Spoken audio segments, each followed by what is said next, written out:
Unlike Honda's ad agency, the redesigned Accord speaks in hushed tones, with care not to alienate potential buyers.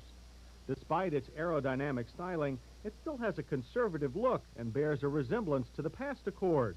It's not a progressive shape, but at least it should make owners of older Accords feel right at home.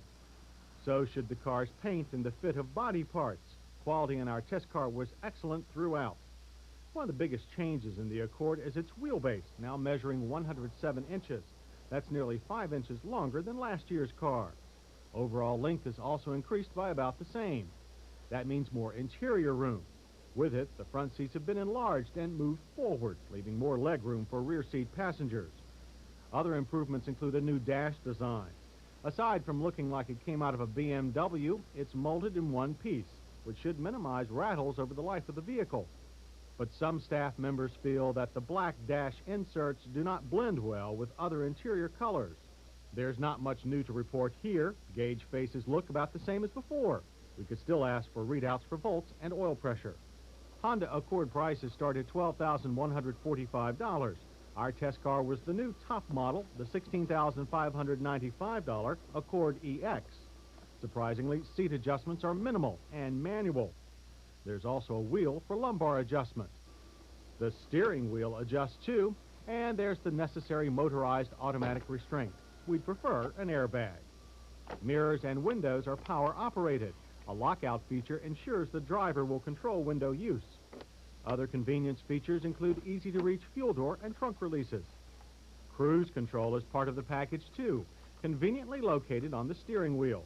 Other switches and buttons are right where you'd expect to find them in a Honda, and unfortunately some are hidden from driver view, too close to the steering column. Aside from those few hidden buttons, the convenience of the new dash is excellent. Vents, heat controls, and radio are all within easy reach. Some of the buttons on the stereo cassette are a bit fussy, though, and the volume lever is not lighted and difficult to find at night. The EX is the only Accord model that offers a sunroof. It's a high-quality glass unit like we're used to seeing on more expensive luxury cars. Other features are more pedestrian, like this cup holder, which hides when not in use. For hiding other things, there's a deep glove compartment. As we mentioned, the rear seat area offers more legroom than before. Headroom, however, is still not what we'd expect.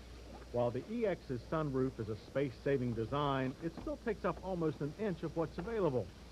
All trim levels feature a lockable fold-down rear seat and a roomy 14.4 cubic foot cargo area. Liftover is low, and trunk floor and sides are well finished.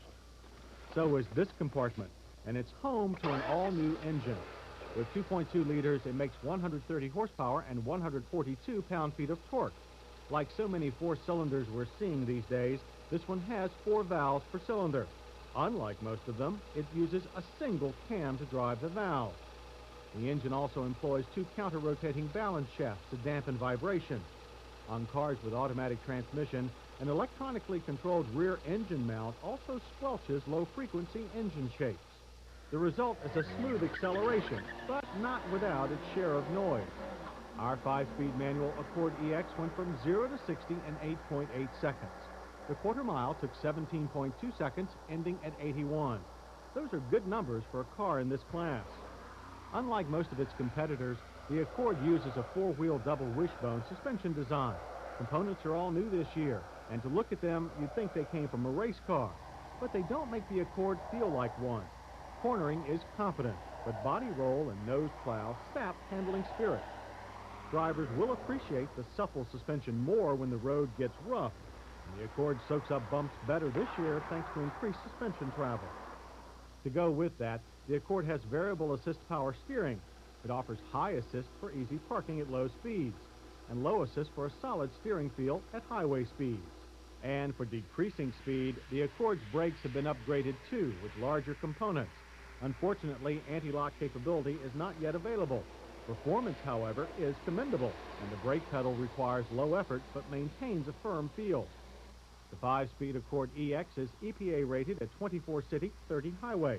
Our figure for all-around driving was a disappointing 21. Interior sound measured an unobtrusive 68 decibels.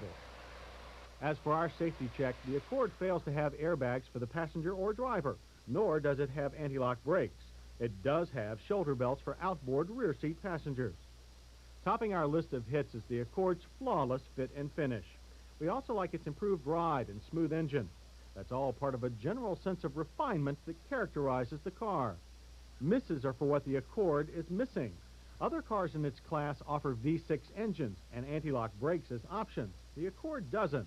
We also think the top EX model should have a suspension that's tuned for sportier driving.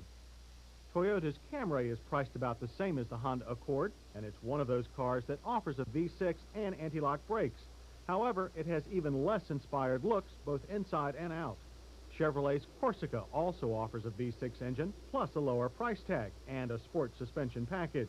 But it fails to offer a modern fuel-saving 4-speed automatic overdrive transmission.